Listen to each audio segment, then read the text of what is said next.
Greetings, wayward souls, it's a Game Pack Preacher, and, well, we're doing something different this time around. Normally when I talk about platforming mascots, they've either been abandoned or lost to time. And I mean, Donkey Kong doesn't really fit into either of those. The Big Ape is still plenty relevant, and we've seen her around plenty. In the Mushroom Kingdom anyway, we forget. Donkey Kong has his own country to take care of, and his country hasn't seen hide or hair of him in a literal decade. I have my own reasons and theories as to why that is, and we're gonna go over it in large. I'd say DK is on the A-list when it comes to Nintendo's recognizable faces, but he sure as hell doesn't get treated like the other A-listers, at least not to me. So take a seat, grab a snack, and put your hands together if you wanna clap, as we take a dive into the career of Donkey Kong.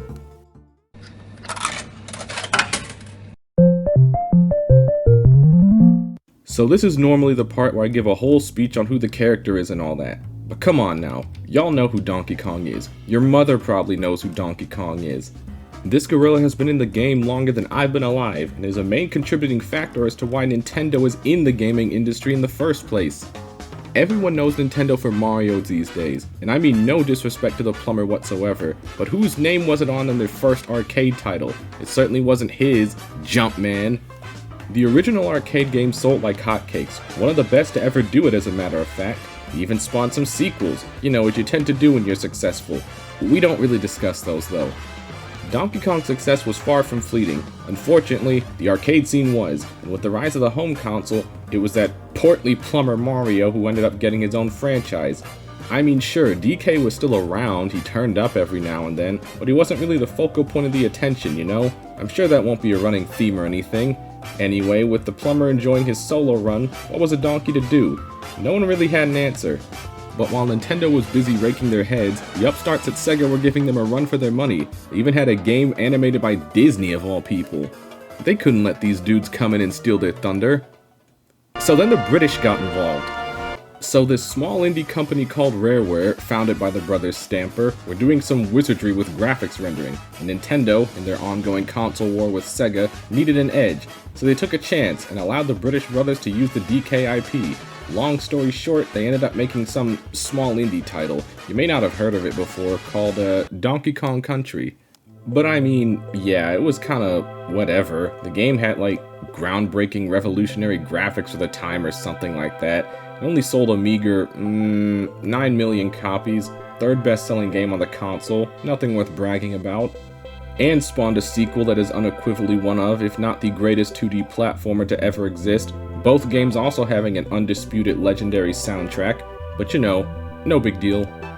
Oh yeah, there's also the Donkey Kong Land trilogy in synergy with the country games, but I haven't played those. I'll get around to it one day, I promise. But no, seriously, DKC and DKC2 are freaking amazing, and if you haven't played them, please fix that grievous mistake. You can literally play the entire trilogy on Switch as we speak, and speaking of a trilogy, DKC3. I mean, DKC3 is alright, it's still certainly a fine game, but the game mainly felt like an afterthought, and I mean there's a good reason for that.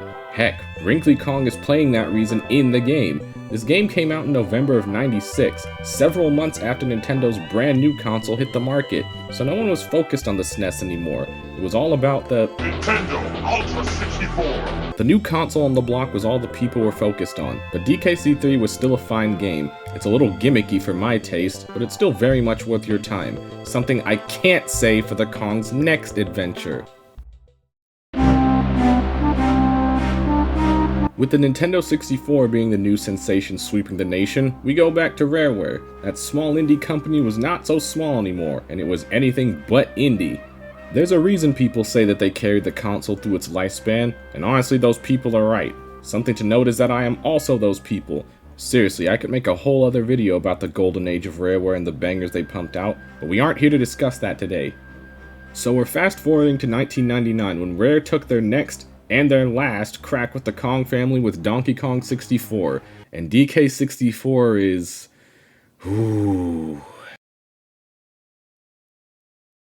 Oh man, I've been waiting to rip this game a new one. So, DK64 is not a good game. The truth hurts, I know, but it needs to be said. Is this game ambitious? Absolutely, but ambition does not always guarantee quality. You know the saying, bigger isn't always better? Well, this game is the textbook example as to why that rings true. This game is too big, in size, in scope, and in crap you need to collect. Even by collectathon standards, there is so much stuff you need, which is already a problem, and the fact that 90% of said collectibles are color-coded just makes it freaking absurd. For those that don't know, you have 5 playable Kongs in DK64, and each Kong has their own separate abilities, instruments, weapons, and of course, collectibles. And the only way to switch Kongs is via the tag barrel, so if you're collecting red bananas with Diddy and then suddenly you run into a blue banana, sorry idiot, gotta run all the way back, switch to Lanky, go back to where you were, get the blue banana, but uh-oh, now there's a switch only Chunky can open, and the bananas behind the gate are yellow, which means only DK can get them, and can you see how this is becoming a problem? Collecting things in this game isn't a challenge, it's a chore. Playing through this game isn't fun, it's tedious, and to any aspiring developers that may watch this, if your game both creates and maintains a world record for most crap you have to collect in a platformer, you have officially gone too far. End rant. So yeah, despite my opinions on DK64, it was considered a success for what it's worth, but there was this narrative developed that this game killed the collectathon genre. Honestly, no it didn't. I may think the game is bad, but to say it killed the whole genre as a whole is hyperbolic. We continued to get collectathons for the rest of the console's lifespan, and then we got more of them into the 6th generation of consoles as well. But DK64 was not only DK's first and last 3D adventure, it was also the last platformer we got from him for quite some time, at least in the traditional sense, so now we enter this sort of weird period in DK's career, or as I like to put it,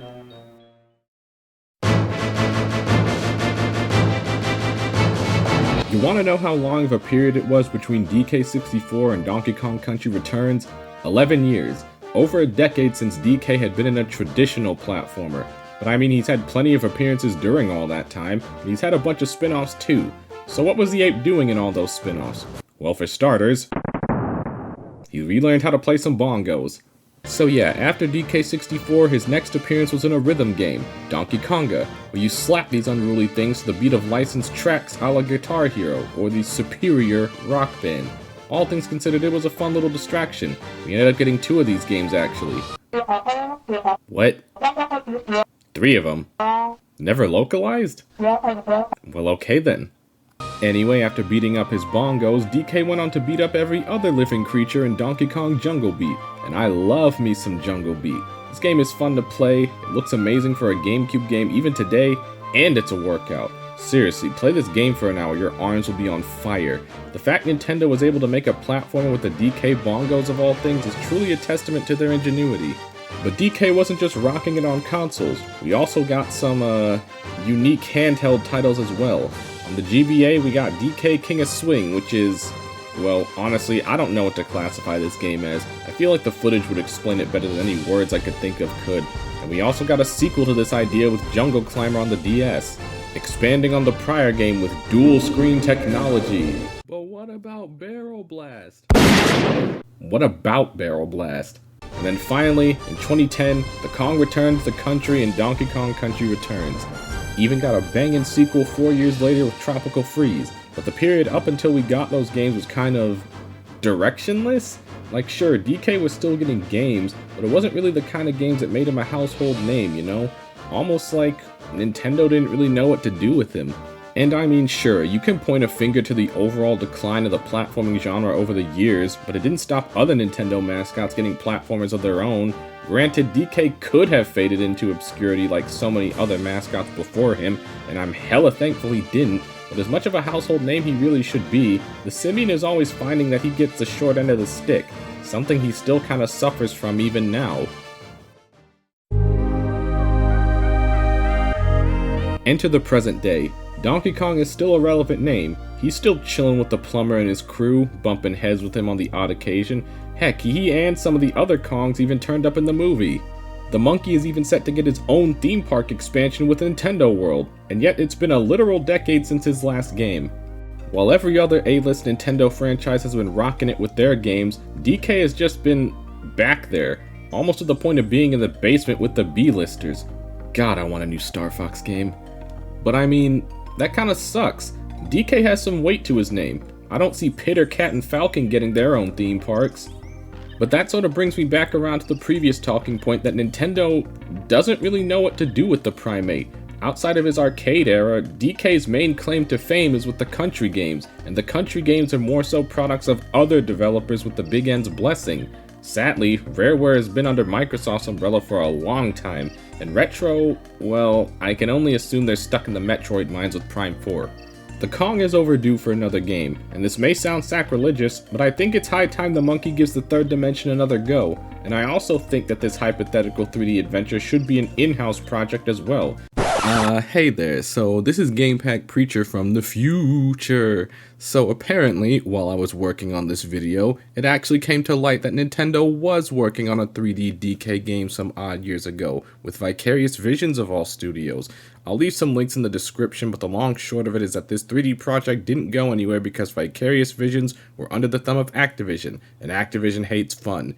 Anyway, this seemed relevant to the video at large, so feel free to read about that on your own time. Anyway, back to business. It's been 25 years since DK64, and Nintendo has certainly cooked with their other franchises in that time frame, so why not give it another go with the Kongs? Even considering how opinions have swayed on it over the years, DK64 wasn't a failure by any means, and if anything, it's the perfect example of what not to do for any similar style of game. And if nothing else, they have plenty of their own homework to fall back on for guidance. With all the hustle and bustle of these AAA games and whatnot, there's nothing like a trip to the country every now and then, and I'd say Donkey Kong's country needs him now more than they ever have.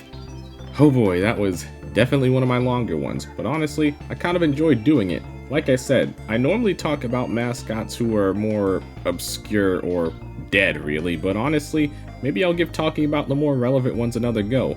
If you liked what you watched and heard, consider subbing, leaving a like, or even just commenting down below.